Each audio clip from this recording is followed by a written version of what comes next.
Bom, vamos discutir hoje um tema que é dos mais urgentes, um pouco em função do que ocorreu nos Estados Unidos, com a morte do, daquele senhor, não guardei o nome dele agora aqui, mas muito pelo que está ocorrendo no Brasil, especialmente no Rio de Janeiro, com uma morte de crianças, morte de pessoas, sempre negros. Então você começa a ter uma discussão mundial sobre o papel da polícia. O que tem que ser a polícia daqui para diante? Durante algum tempo, a polícia, é só ver os filmes do Robocop, aquela polícia militarizada com armas pesadas para enfrentar grande bandidagem e tudo, e o que nós vimos nos últimos anos, especialmente nos Estados Unidos e no Brasil, é um aumento exponencial do encarceramento sem resolver a questão da violência. Nós temos dois entrevistados da maior relevância, um é o Luiz Eduardo Soares, um dos maiores especialistas em segurança pública, e daqui a pouco entra o Domingos Sávio, que é procurador regional federal dos direitos do cidadão, que soltou um relatório essa semana questionando um relatório da ministra Damares sobre violência no Brasil, em que ela tira a violência policial. Boa tarde, Luiz Eduardo. Muito obrigado por ter vindo aqui ao live da TV GGN. Imagina, um prazer, Nascimento, estar com você aqui, com os seus ouvintes e com o doutor Domingos Sávio, que é admirado por todos nós que defendemos a legalidade constitucional e os direitos humanos. Sim. Então, como que você está vendo essa questão dessa campanha mundial pela reforma da polícia? Como que deveria ser uma polícia ideal, sabendo que, principalmente nos grandes centros, você tem a questão da violência também, tem a questão do tráfico. Então, como que deve ser, mesmo na Inglaterra, que você tinha aquela tradição do policial só armado de cacetete, passa a ser armado também, qual o papel que cabe à polícia no mundo contemporâneo? Pois é, Nassif, eu vejo com muita esperança esse momento, porque só mesmo com a manifestação da sociedade, nesse caso, a luta que se inicia nos Estados Unidos, em função da indignação, da revolta contra aquele assassinato bárbaro perpetrado por um policial branco contra o George Floyd, um homem negro, né? Essa indignação que tomou as ruas nos Estados Unidos e que contagiou a sensibilidade democrática mundo afora, constitui uma oportunidade extraordinária de que nós, finalmente, sejamos capazes de trazer para o centro da agenda, também no Brasil, a questão das polícias, das transformações, das reformas necessárias, das mudanças de orientação, de prática, etc. Nós que herdamos da ditadura a arquitetura institucional e o modelo policial, além das práticas, dos valores, etc., não passamos a limpo, por assim dizer, toda essa área da vida brasileira, que é absolutamente indispensável, sobretudo para os mais pobres, para a própria realização da democracia, e que agora nos vemos diante desse desafio de repensar a polícia. Então, a sua pergunta é central: para que serve a polícia? A polícia, do ponto de vista constitucional, e isso é respaldado pelos acordos internacionais dos direitos humanos, em torno dos princípios dos direitos humanos, as polícias existem para garantir direitos, quer dizer, para impedir as violações na medida do possível, proteger a incolumidade física, moral, etc., sempre que violações estiverem em curso, na iminência de serem cumpridas ou depois de sua realização. Então, as polícias são garantidoras de direitos e prestam serviço à sociedade. São prestadores de serviços policiais. Até essa concepção, que é compatível, digamos, sistemicamente com as orientações da nossa Constituição, jamais foi compreendida. Essa finalidade nunca foi efetivamente compreendida.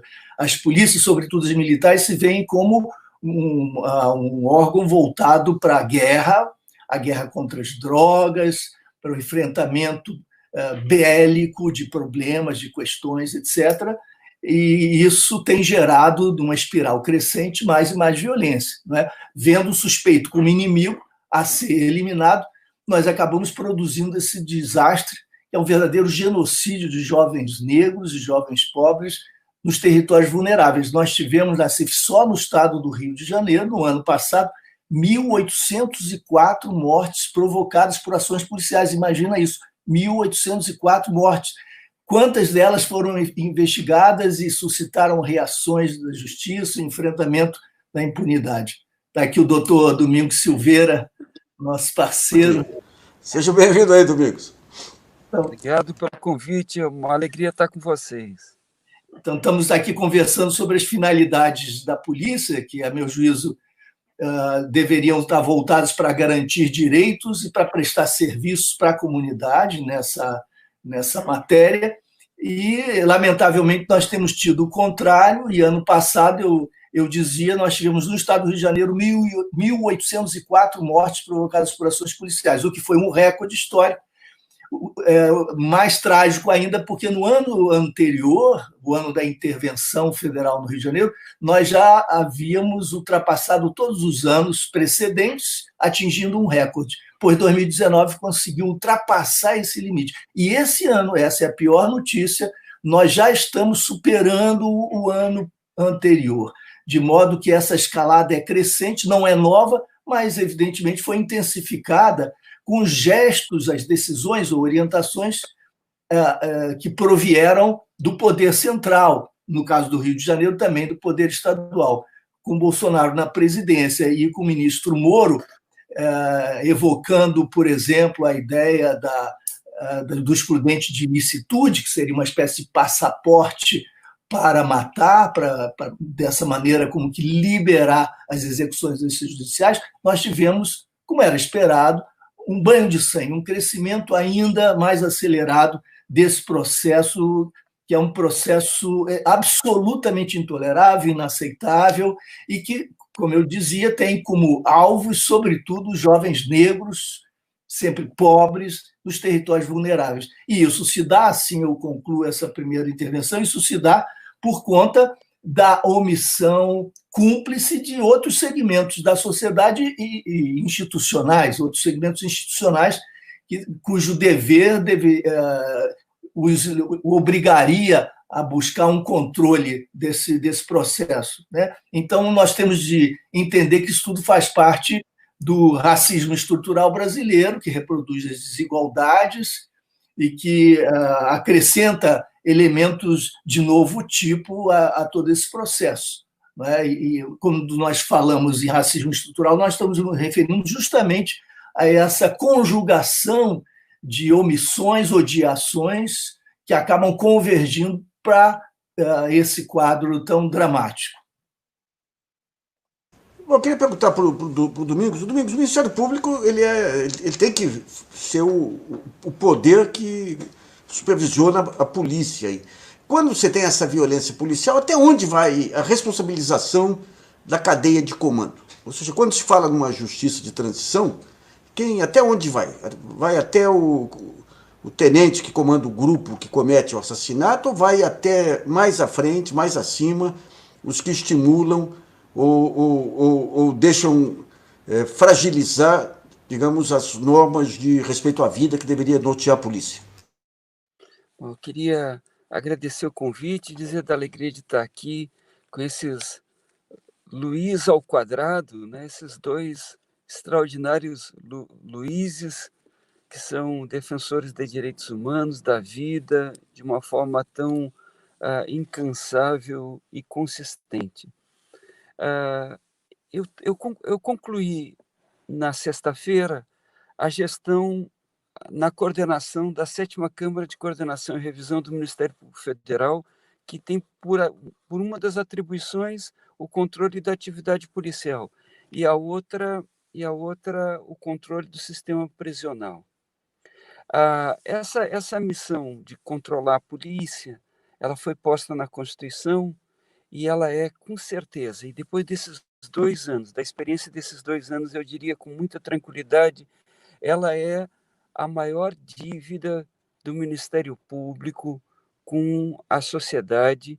Ela é, dentre as traições, a maior traição que o Ministério Público comete cotidianamente com as suas funções institucionais.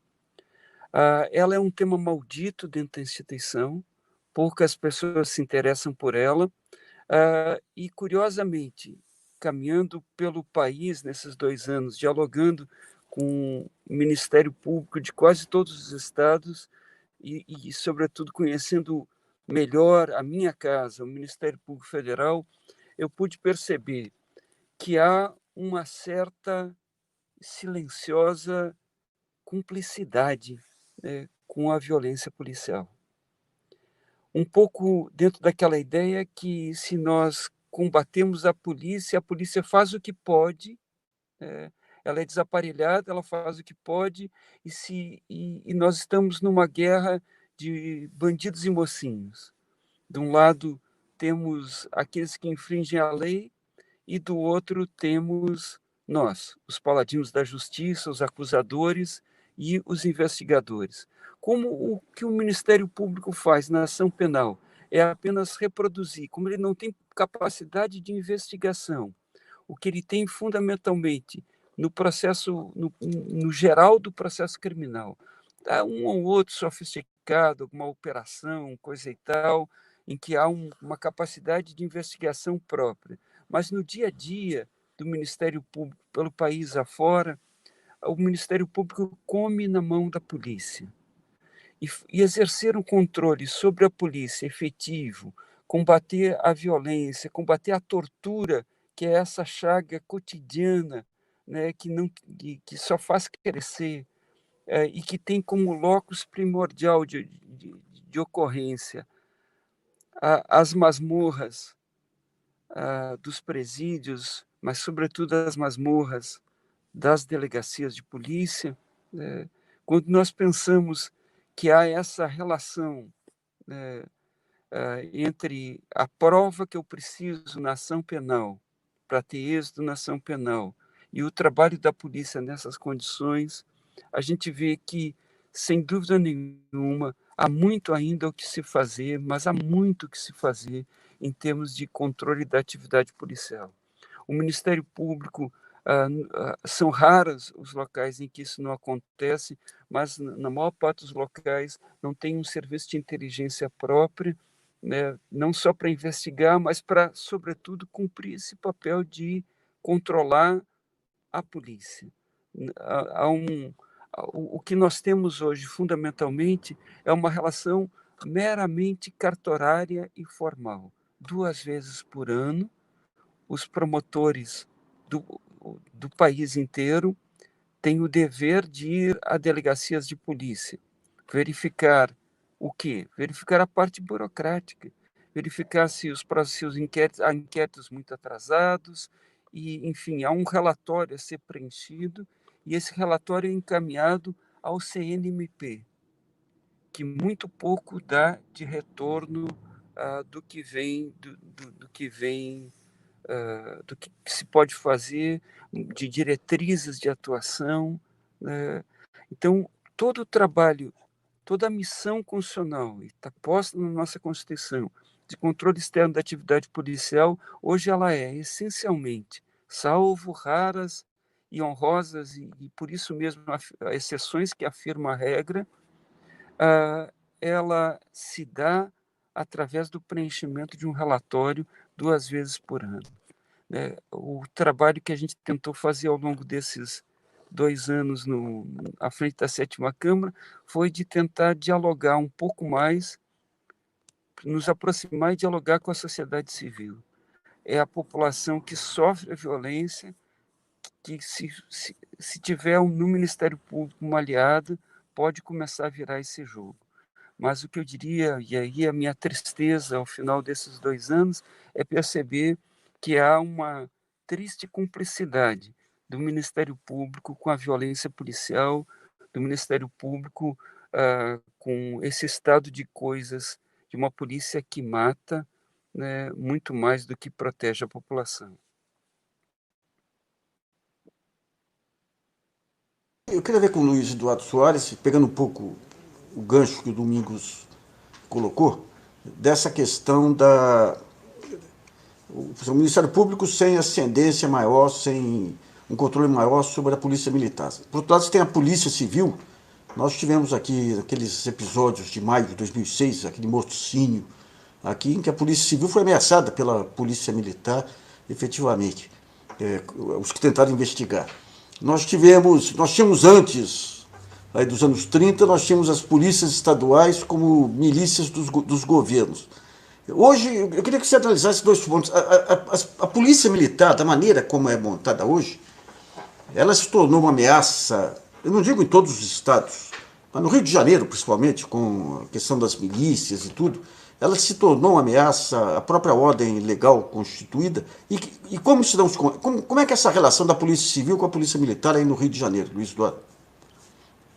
Nassif, eu acho que a Polícia Civil é tão problemática quanto a Polícia Militar, mas a Polícia Militar, em função da sua estrutura organizacional, me parece uma máquina incorrigível, sem salvação, sem saída, enquanto se mantiver com esse estatuto militar copiando o modelo de organização do Exército. Vamos voltar um pouquinho na história, seguindo, inclusive, a sua própria linha na pergunta. Vamos pensar a transição da ditadura para a democracia, transição que gerou o pacto traduzido, sintetizado na Constituição de 88. A área de segurança pública permaneceu à parte, à margem do processo de transformação que adaptou as instituições, de alguma maneira, ao novo contexto democrático. Essa área, em função da correlação de forças naquele momento, permaneceu intangida, intocada, praticamente, nas suas dimensões organizacionais e culturais.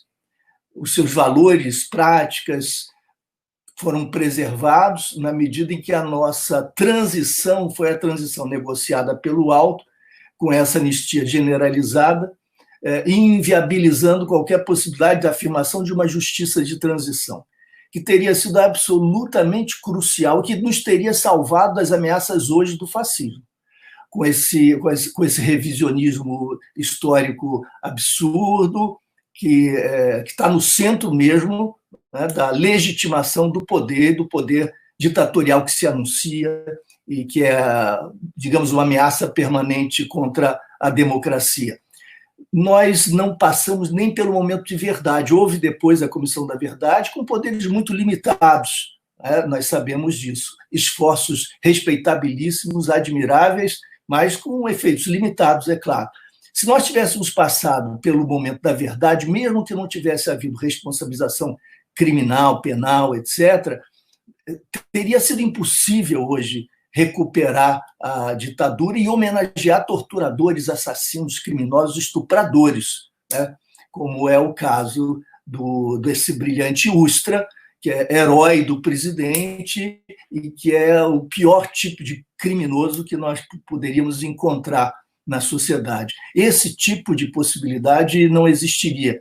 E isso é seríssimo, isso é absolutamente crucial, porque as nossas polícias, herdeiras desse passado, um passado mais longínquo, inclusive, que foi requalificado negativamente pela ditadura, porque, veja, a ditadura militar de 64 não inventou a tortura, não inventou a brutalidade policial.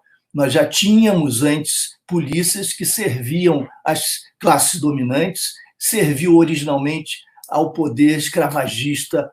Há uma história que é lamentável, que é uma espécie de retrato sintético do nosso racismo estrutural, das desigualdades profundas e dessa descolagem entre Estado e sociedade no Brasil. As polícias são a síntese do que há de mais amargo e dramático nesse processo marcado pelas clivagens sociais, pela taxa de exploração, pela humilhação do nosso povo, etc. Então, teria sido necessário, na inauguração de um período democrático, uma reconstrução radical dessas instituições, agora com a finalidade de garantir direitos a serviço da legalidade constitucional, dos direitos humanos, como prestadora de serviços, um instrumento institucional que deveria manter laços de confiança, de respeito recíproco com as comunidades, etc. Mas, pelo contrário, nós fomos mantendo a velha tradição, nós vamos lembrar a Polícia Civil para mostrar como ela não está isenta dos males todos, tradição marcada pelas escuderies, né, aqueles grupos, esquadrões da morte, inicialmente vingadores, justiceiros e depois assassinos a soldo, que mergulharam nos porões da ditadura, dos quais saíram para o jogo do bicho, as práticas dos jogos clandestinos, as práticas todas que, no Rio de Janeiro, povoaram o poder da Baixada Fluminense, nos diversos municípios, capturaram postos políticos sucessivamente, etc., pilotando instituições, entidades, inclusive relevantes para a sociedade, como escolas de samba, etc. Nós sabemos que essa é uma história em que o crime se fortalece penetrando a política com o alimento que vem lá do fundo dos porões da ditadura. Isso tudo foi preservado.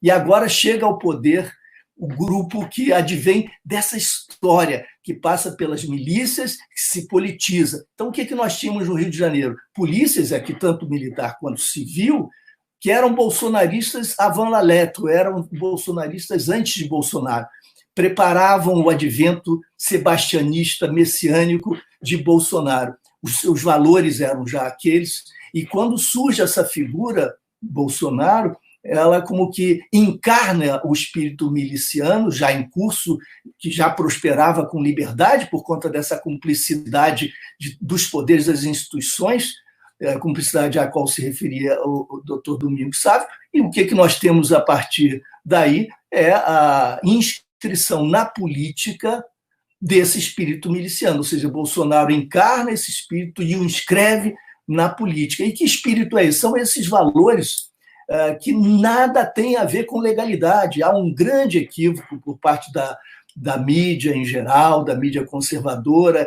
e de políticos, autoridades, que confundem a nossa crítica à violência policial com a crítica ao rigor no cumprimento da legalidade. Ao contrário, quem defende o cumprimento rigoroso da legalidade de inspiração constitucional não pode aceitar todas as práticas que transgridem exatamente essa legalidade. Essas nossas polícias, tais como agem, eu não posso generalizar, há muita gente boa se esforçando de forma honesta, em condições, às vezes, indignas, né, em condições de trabalho que são absolutamente inaceitáveis e que fazem o possível para preservar um nível de trabalho adequado, correto, etc. Mas, mesmo não podendo generalizar, nós sabemos que segmentos numerosos estão perdidos nesse tipo de orientação, que nada tem a ver com legalidade, com rigor na aplicação da lei, que não se refere às instituições republicanas, não se refere à democracia, à Constituição, à legalidade, se refere a si mesma como fonte da própria autoridade. Qual é a autoridade desses grupos? Provém de quê? Do uso de sua força que impõe obediência, obtém essa obediência em comunidades que são submetidas ao seu terror, à sua tirania, e essa obediência obtida pela força, pelo uso da força armada e despótica, é que seria a fonte mesma de sua legitimidade, portanto, solipsista, autorreferida. Ela prescinde de referências às instituições e à legalidade. Ela se constitui como agente de força, de brutalidade e de violência.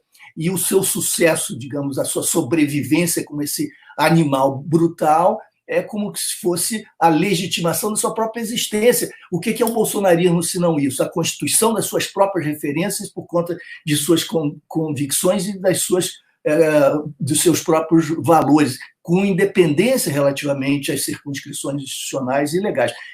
Isso decorre do tipo de transição que nós tivemos, e por isso foi tão difícil sempre atuar nessa área, porque nós precisamos de uma reconfiguração radical, reconhecer que o racismo estrutural está presente nas ações policiais, reconhecer que essas desigualdades profundas estão sendo reproduzidas e intensificadas. E, como dizia o doutor Domingos, não só pelas polícias, mas pelo sistema penitenciário e pela política criminal. A justiça criminal é parte desse mecanismo que criminaliza a pobreza, que reforça o racismo estrutural, aprofunda as desigualdades. A nossa lei de drogas, completamente absurda, acaba criando espaço para prisões em flagrante delito dos pequenos varejistas, que hoje já correspondem a 40% do terceiro sistema penitenciário em termos de população do mundo, com mais de 800 mil presos.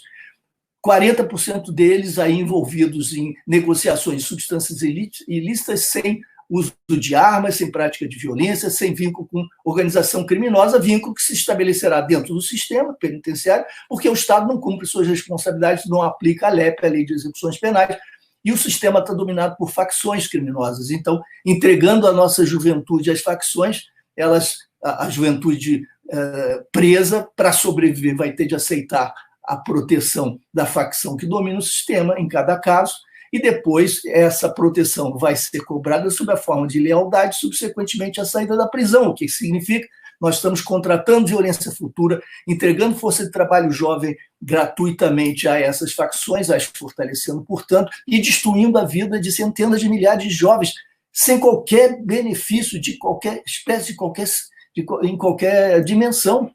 Isso é apenas a reprodução dos males históricos nossos. Se nós não acordarmos para isso e não enfrentarmos os desafios envolvidos aí, recomeçar, refundar as instituições policiais, o sistema de penalização, reduzir penas de privação de liberdade ao mínimo absolutamente indispensável para os crimes que envolvam violência, pensar na anistia, como nós defendemos desde 99, eu digo nós, não só eu, mas muitas outras também envolvidas na luta pelos direitos humanos, pensar questões relativas à anistia, repactuação, para que nós comecemos de novo nessa área e tomando a questão do racismo estrutural como grande desafio. Eu queria pegar esse ponto que você coloca, quer dizer, a política de segurança atual faliu completamente, não tem a menor sombra de dúvida que esse encarceramento em massa é mão de obra para o crime, que essa questão da lei antidroga superlota os presídios sem resolver a questão, compromete a juventude, é sabido isso. Agora, uma coisa que me intriga é o seguinte: por que tem pessoas que persistem nisso? Porque essas bandeiras se transformaram no seu espaço político, que eles não podem abrir mão. Outro dia eu entrevistei o Manuel Domingos, que é um historiador baiano fantástico, aí, especialista na parte militar. E ele fala da corporação militar, o que ocorreu nas últimas décadas, aí, que se transformaram, digamos, nessa visão caricata aí do concurseiro, o cara que segue o manual, mas não tem projeto de Brasil. No Ministério Público tem grandes pessoas lá que são minoritárias hoje. Essa questão da carreira pessoal, independentemente da visão de Estado, perpassa também o Ministério Público. Eu pergunto ao Domingos, isso aí, você tem uma grande maioria que é silenciosa, que não se manifesta.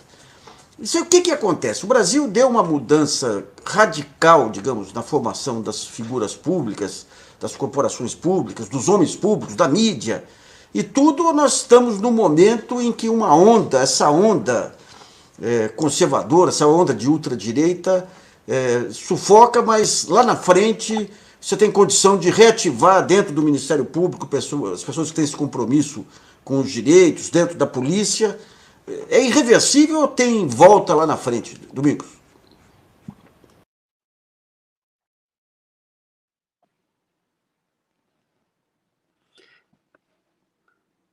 Luiz, eu não sei, cortou um pouco, mas eu vou ficar com o que eu captei de essencial na tua questão.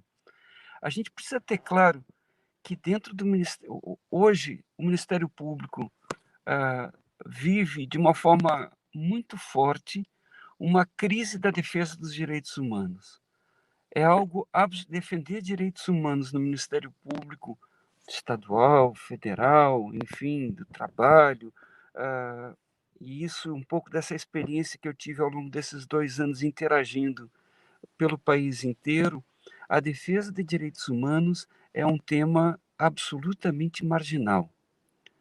É uma questão menor, é uma questão que não é mais o charme da instituição. Não tem nada de charmoso. O que está na moda hoje é o prender mais, é o acusar a qualquer custo, acusar sempre, e, sobretudo, esse grande mito da luta contra a corrupção, e traduzindo aí corrupção das formas mais variadas, como a gente pôde acompanhar ao longo do tempo. Bom, o que eu quero dizer? Dentro do Ministério Público, portanto, nós vamos ter, e o recrutamento cada vez mais se faz no meio da classe média, dos filhos da classe média.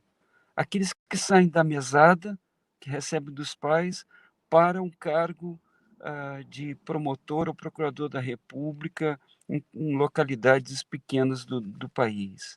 E o que a gente tem percebido é que há, primeiro, uma extraordinária falta de vivência do que é o Brasil real, do que é a dor do povo, do que é a ação da polícia, o interlocutor desse promotor que sai da mesada, que sai da casa dos pais para assumir uma pequena fração do poder do Estado, esse poder de acusar, esse poder de controlar a polícia.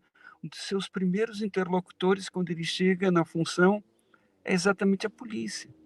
É com ele que o promotor lá da comunidade pequena vai interagir, um pouco com o juiz, com o delegado, com os policiais, e, portanto, a tendência é que esse preconceito de classe, esse racismo institucional que a casa vive, mas esse racismo que é tão silencioso, mas tão presente na classe média branca, né, que chega a esses cargos, né, e se a gente olhar o perfil do Ministério Público no país inteiro, da magistratura, do sistema de justiça, é um perfil branco, classe média, e, portanto, com todos os seus preconceitos.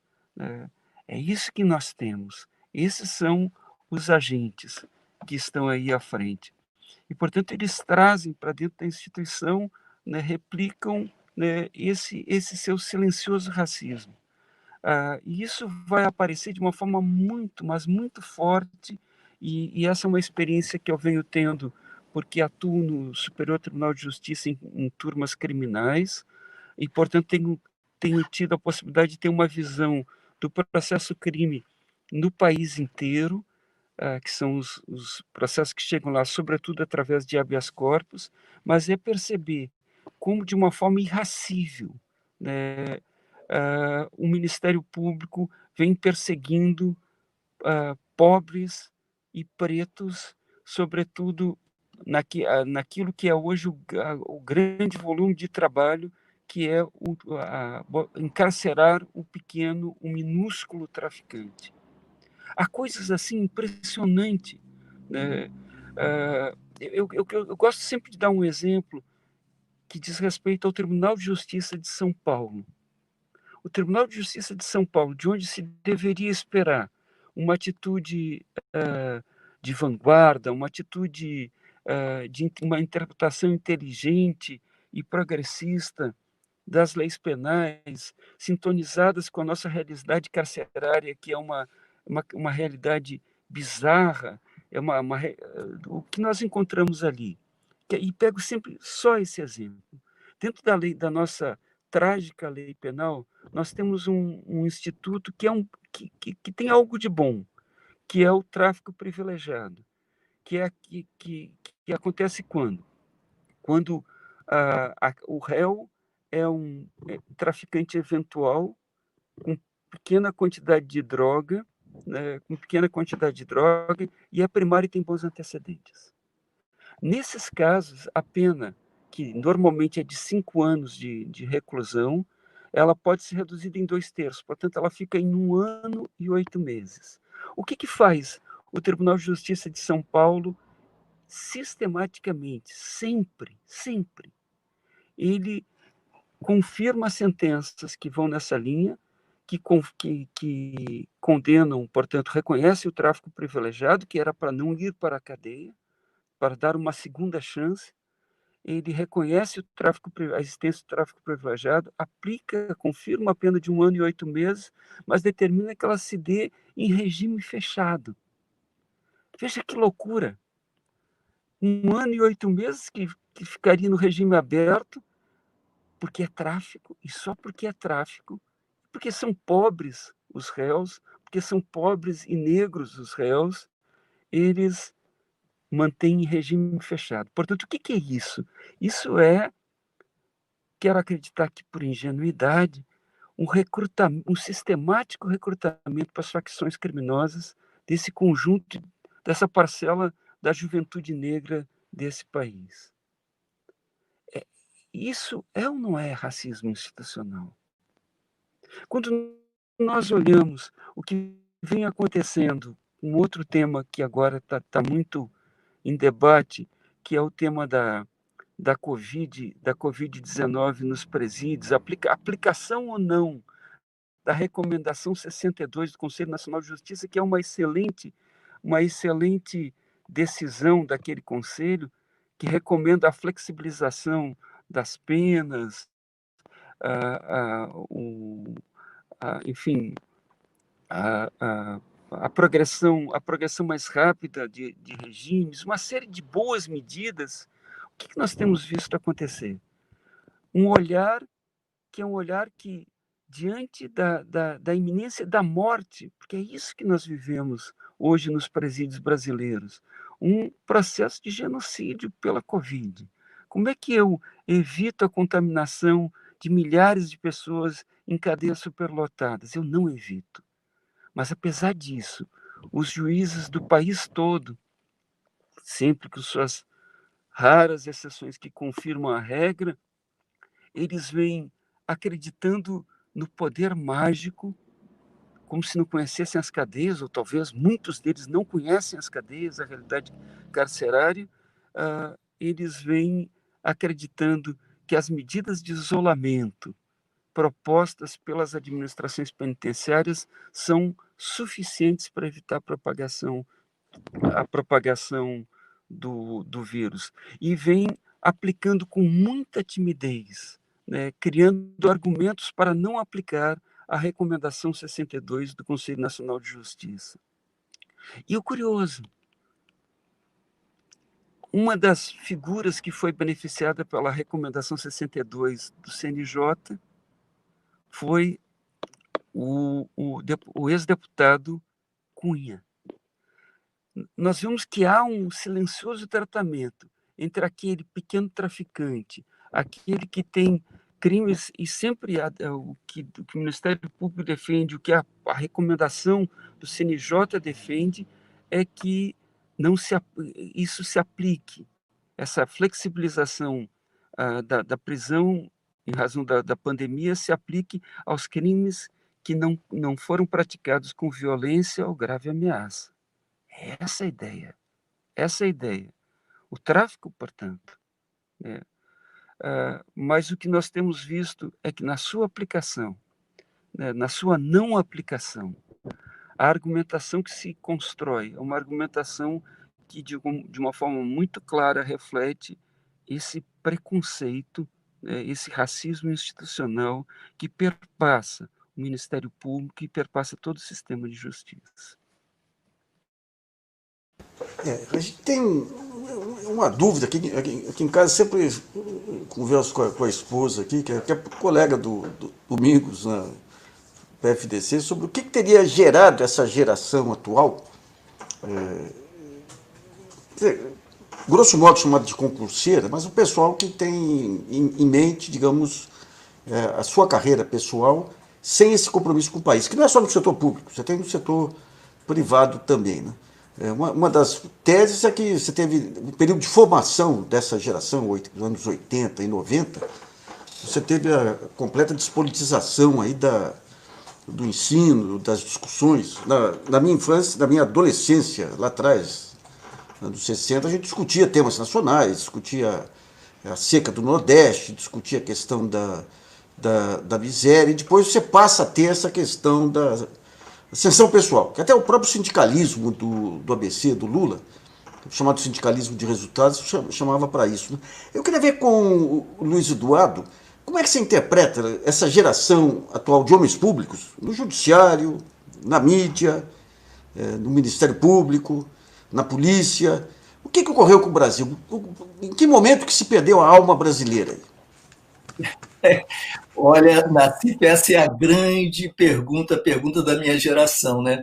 Se eu soubesse respondê-la, eu te juro que eu já o teria feito alto e bom som, mas a gente sempre pensa sobre isso. Então, são hipóteses, e pensando muito a partir da minha experiência pessoal nas ciências sociais. Houve um dia, há muitos anos já, meados dos anos 90, mais ou menos, eu dava aula numa instituição de pós-graduação em ciência política no Rio de Janeiro. E eu saí da minha aula e estava ali na secretaria fazendo alguma coisa e ouvi a conversa de alunos que tinham saído de outra aula, vários alunos discutindo. Nós estávamos às vésperas de uma eleição importante. E a conversa deles parecia conversa sobre cientistas num laboratório discutindo as reações observadas numa célula que era objeto de observação, ou num ratinho de laboratório, se fosse o caso. A paixão envolvida, o comprometimento, a angústia em relação aos resultados e as implicações do resultado para o povo brasileiro, para o país, essas questões não estavam presentes em absoluto. Eles estavam friamente exercendo não só uma reflexão absolutamente técnica, mas eles estavam também exercendo, ensaiando um modo de ser cientista social dissociado de qualquer valor, digamos assim, valor político, de qualquer comprometimento ideológico, de qualquer angústia em relação aos destinos do país, porque, afinal de contas, eles estavam se preparando para o exercício de uma ciência ou de uma técnica, e eles deveriam ser, para se converterem em bons cientistas e bons técnicos, naqueles observadores frios, supostamente neutros, objetivos, capazes de reduzir os problemas a equações e fórmulas, etc. Eu fiquei tão chocado, mas tão chocado e deprimido naquele momento. Durante algum tempo eu fiquei realmente impactado, porque eu estava profundamente envolvido e angustiado com o que estava acontecendo, buscando intervir na medida das minhas modestíssimas possibilidades. Ali eu tive uma espécie de cena reveladora, sabe, do que estava em curso. E o que estava em curso da minha área? A institucionalização das ciências sociais, o que é absolutamente necessário, imprescindível e positivo, é claro. A organização das instituições, distribuição de recursos, criação de critérios de validação, critérios de avaliação, mecanismos que fossem capazes de regular esse espaço, esse campo, suscitando a possibilidade do desenvolvimento e o estímulo a carreiras, projetos, diversificação de objetos de estudo, etc. Então, tudo isso é claro que é positivo, sem isso não há um avanço sistemático, nem há políticas públicas capazes de proporcionar o desenvolvimento natural com a democratização do acesso e tudo mais. No entanto, isso também é, ao mesmo tempo, a corrosão do sentido mesmo da ciência social, pelo menos para mim, ou para a minha geração, para o grupo com o qual eu me identifiquei toda a vida, porque conhecer a sociedade estava a serviço, na minha geração, ao processo de transformação. Conhecer a nossa história, ou seja, conhecer esse drama terrível que nós chamamos Brasil, que tem tantos potenciais extraordinários, tem essa criatividade cultural maravilhosa, tem, enfim, personagens, figuras extraordinárias, tem muita resistência, energia de resistência, vocações democráticas tão profundas. A despeito disso tudo, nosso país é também a própria configuração histórica da violência, da brutalidade, das desigualdades, das explorações de todo tipo e do racismo tão brutal.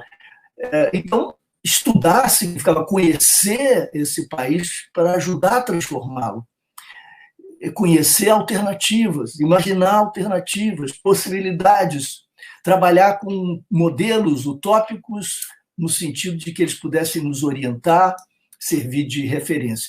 Isso tudo, de alguma maneira, estava sendo contrarrestado pela institucionalização, pela, digamos, neutralização e a naturalização dos fatos. Os fatos, então, se tornam fatos, objeto de observação e análise e estudo. E eles não nos emocionam, não nos comovem, não nos repugnam. E isso tudo é ensinado a um modelo de profissional. E o Domingos já fez, Domingos sabe agora, Domingos Silveira, nosso amigo interlocutor, que tem essa sensibilidade tão rara e essa inteligência, ele já fez uma pequena etnografia de onde provém para os promotores as camadas médias. Como são as camadas médias? São um retrato das camadas médias, em geral, do Brasil, ou seja, são os emissores de discursos, de mensagens racistas, receptores de mensagens racistas, essas que formam a nossa tradição racistas e classistas e elitistas. Então, se nós pensamos num capitalismo que se organiza para se tornar a última ratio da experiência humana no planeta, fim da história, a imposição do capitalismo como uma espécie de segunda natureza, tirando do horizonte alternativas que reinventasse a sociedade de forma radical, como sendo delírios românticos, pseudocientíficos. Então, se o capitalismo, na sua versão, sobretudo neoliberal, representa a segunda natureza, o cientista, supostamente, assim como o operador da justiça, supostamente, a eles cumpre apenas apertar os parafusos, ajustar e fazer funcionar a máquina. Esse discurso, as instituições funcionam ou não funcionam, é um discurso capcioso. Mas funcionam para quê? Para onde? De que maneira? E como é que elas têm funcionado?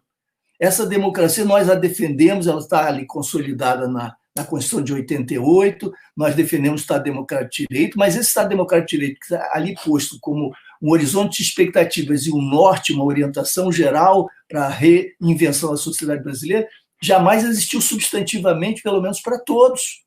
Essa democracia não chegou aos territórios mais vulneráveis e ela foi como que capaz de beneficiar distintamente aqueles que distintamente se situavam na estrutura de poder da sociedade brasileira.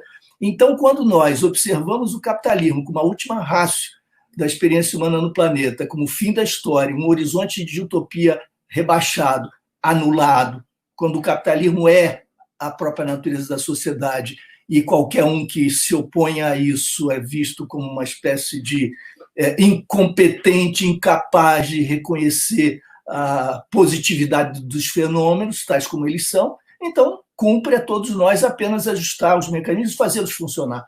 Um estudando para eventualmente regular aqui e aperfeiçoar o sistema, e os outros atuando de modo a aplicar essas regras como se elas estivessem sendo aplicadas em abstrato. Isso que diz o Domingos a respeito das decisões judiciais, isso é muito impressionante. Estudos das defensorias públicas do Rio e de São Paulo mostram que, se o suspeito é negro, as chances de que venha a ser condenado, no caso de tráfico, que seja condenado à privação de liberdade, são muito superiores àquelas chances que nós observamos quando o suspeito é branco, de classe média, o outro, um trabalhador pobre. Os endereços contam muito também. Então, nós temos essa explosão de racismo que se reproduz, sobretudo nessa área do tráfico, sobretudo depois de 2007. Por quê? Porque houve uma alteração na legislação que muitos entendiam, eu nunca vi assim, mas muitos entendiam como uma flexibilização no sentido de um avanço, no sentido progressista, na forma de lidar com as drogas, e essa mudança atribuiu às autoridades judiciais, e policial primeiro, e depois ao magistrado, ao juiz ou à juíza, a responsabilidade por definir se tratava de tráfico ou consumo. Em se tratando de consumo, a pena não envolvia privação de liberdade, apenas alternativas ou outras decisões desse terreno, desse campo. Se, ao contrário, o ato fosse definido como tráfico, então, salvo a possibilidade já referida pelo Domingos, né, do tráfico ser ali entendido, né, como tráfico privilegiado, se houvesse enfim, não houvesse antecedentes, etc., negativos, então seria ainda possível uma condução para penas alternativas, etc. Mas nós sabemos que não é assim, portanto, a decisão crucial é tráfico ou consumo. Quem é consumidor? Às vezes, independentemente da quantidade com a qual é preso o suspeito. Então, com a mesma quantidade, se o suspeito é negro, ele tem mais chances de ser definido como traficante, com a mesma quantidade, se é branco, tem menos chance de sê-lo. Isso está dado nas pesquisas empíricas, são uma evidência, ou seja, quando a gente deixa funcionar a subjetividade, o poder discricionário, o arbítrio do magistrado, do operador de direito ou do policial, na ponta até em cima. O que é que funciona? A sociedade brasileira em sua tradição racista e desigual, e se reproduzem aí todos esses processos. E as consequências são as conhecidas. E eu termino lembrando o seguinte: além da subjetividade que reproduz racismo e reproduz esses valores nada democráticos, há também mecanismos cuja engenharia, cujas estruturas acabam conduzindo também a esse resultado. No caso do Brasil, nós temos um modelo policial herdado da ditadura, que é o único no mundo, e que proíbe uma das polícias, não por acaso a mais numerosa, que é a Polícia Militar, de investigar. Eu não estou defendendo que a Polícia Militar passe a investigar. Eu defendo é que essa Polícia Militar deixe de ser militar e sofra uma revolução, uma refundação, assim como a civil. Mas, de toda maneira, o nosso modelo policial, no artigo 144 da Constituição, impede que a polícia mais numerosa, ostensiva, preventiva, essa polícia militar, que ela investigue. Mas ela é pressionada por todos os lados a produzir. Opinião pública, mídia, autoridades, etc. E ela entende por produção prisão, não sabe pensar de outra maneira. Ora, como ela não pode investigar e ela se sente instada a prender, ela prende em flagrante delito, que é o que lhe resta fazer. Por isso que nós estamos entupindo essas sucursais do inferno, que são as penitenciárias, de pessoas presas em flagrante delito. E qual é a grande ferramenta, então, para a prisão em flagrante delito? O grande instrumento é a lei de drogas. E aí se joga a rede e se capturam os bagrinhos, os vapores, como nós dizemos no Rio, os varejistas desse pequeno comércio das substâncias ilícitas. E eles vão ser capturados e lançados no inferno do sistema penitenciário para alimentar as facções criminosas, como eu dizia. Nós estamos, assim, destruindo gerações e estamos contratando violência futura, fortalecendo as facções criminosas, reproduzindo sempre esse mesmo tipo de mecanismo, que resulta, então, do casamento de um determinado modelo policial com essa lei de drogas, isso tudo viabilizado, claro, pela intervenção dessas subjetividades marcadas pelo racismo, pelas desigualdades. E assim o mecanismo vai se reproduzindo. Isso está diante de nós. E observe, para concluir aqui, estudos de um colega nosso, de interlocutor nosso parceiro Orlando Zacconi, delegado da Polícia Civil, que faz estudos importantes, fez um mestrado e um doutorado pesquisando as questões policiais e da política criminal, e ele observa no seu estudo que, por exemplo, uma área nobre, uma área afluente da cidade do Rio de Janeiro, o bairro da Barra da Tijuca, é um bairro em que, durante um longo período, não houve tráfico, não havia drogas ali.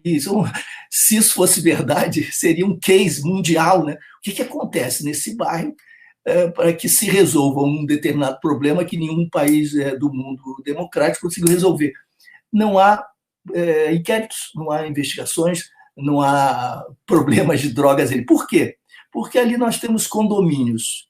A polícia militar, para entrar num condomínio, que é o espaço privado, precisa de um mandado judicial. O mandado, para ser expedido, necessita de uma justificação. A justificação tem de se fundamentar, pelo menos, numa investigação inicial, nos primeiros passos, no ensaio de investigação. Como essa polícia não investiga, não pode investigar, ela não pode solicitar mandados, ela não vai entrar em áreas privadas, portanto, o próprio mecanismo, as instituições, o modelo de organização institucional, mais as regras do jogo na política criminal, protege já a classe média, as camadas médias. Já nos territórios vulneráveis, nas favelas, comunidades, não há domicílio, não há espaço privado respeitado.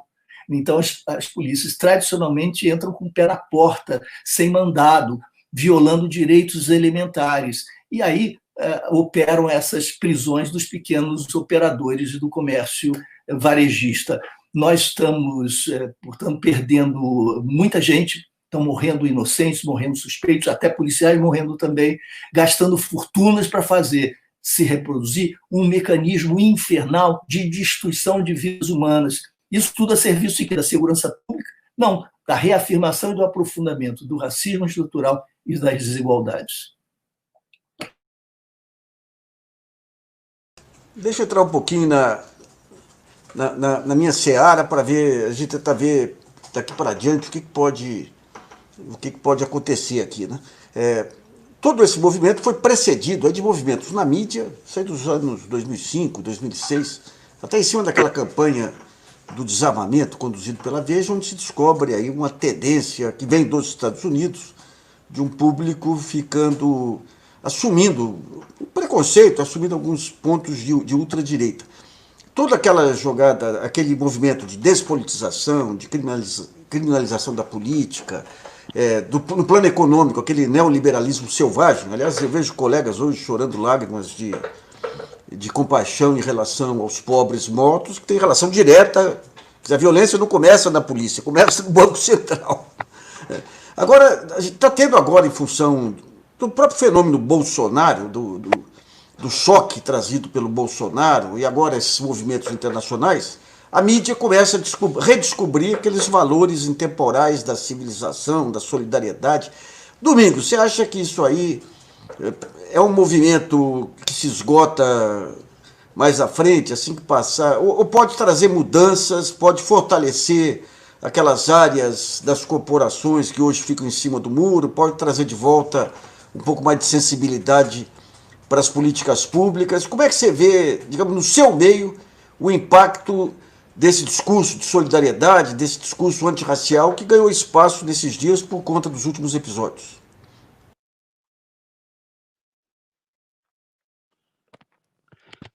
Cortou um pouco, mas eu diria o seguinte: tem duas coisas interessantes. A primeira, eu queria referir que é um fato recente de 3 dias atrás, mas muito simbólico do que nós estamos vivendo. O último ofício que pedi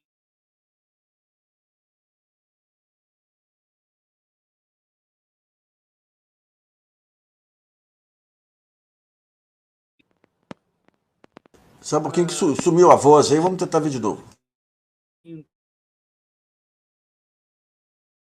caiu extra dos direitos.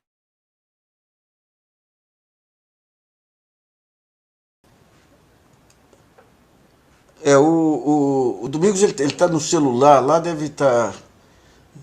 Deu algum problema aqui, vamos esperar um pouquinho, ver se ele volta aí. O Luiz Eduardo, enquanto a gente tenta a volta do Domingos, essa questão aí pegando em termos de estrutura, de comando, a unificação da polícia civil ou militar traria algum ganho, traria alguma mudança nessa lógica repressiva da polícia militar? Eu acho que não, Nassif, porque tudo depende de qual polícia nós estamos falando, né? De quais polícias. Então, quando você tem estados muito pequenos, do ponto de vista do modelo, nós podemos, inclusive, pensar na unificação, de modo a que a polícia, então, resultante da unificação, viesse a ser. E nós estamos falando sempre de processos longos, é claro, que exigem muitas discussões, mas nós poderíamos ter aí a configuração de uma polícia unificada, de ciclo completo, quer dizer, realizando todas as tarefas que cabem às polícias de investigação, de patrulhamento, policiamento ostensivo, todas elas, de uma forma integrada, uma polícia não militar. E, além disso, seria fundamental sempre também que a carreira fosse única, ou seja, que a porta de entrada fosse uma só e que, ao longo da trajetória, os processos seletivos internos de preparação, de avaliação, de estudo, de desempenho, tudo isso fosse criando as regras para a progressão na carreira, etc. Isso seria perfeitamente plausível num estado pequeno. Mas vamos imaginar um estado como São Paulo, em que a Polícia Militar já está chegando a 100 mil, tem por aí 100 mil membros, e a Polícia Civil mais de 30 mil membros.